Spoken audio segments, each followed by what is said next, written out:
نبی علیہ السلام نے فرمایا تھا کہ میرا جی کرتا ہے کسی کو میں کہوں کہ وہ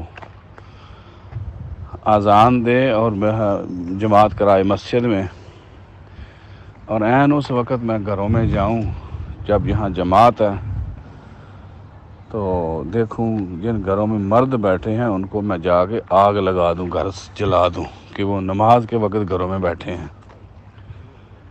اس لیے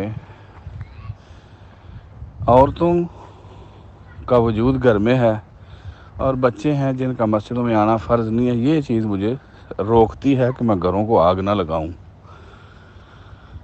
اب اس حدیث کی روشنی میں اسی طرح صحابہ بیان کرتے ہیں کہ نماز کے وقت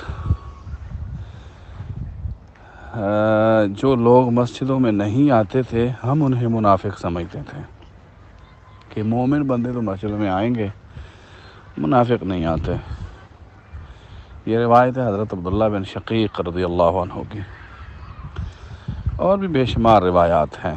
نبی علیہ السلام نے فرضی نماز کبھی بھی گھر میں نہیں پڑھی، تو اس لیے گھر میں عورتوں کی نماز ہوتی ہے یا وہ بچے گھروں میں ہوتے ہیں نماز کے وقت جن پر نماز فرض نہیں ہوتی۔ تو ایک مرد کے لیے کوئی بیمار ہے، چل نہیں سکتا، چلیں گنجائش نکلے گی انشاءاللہ،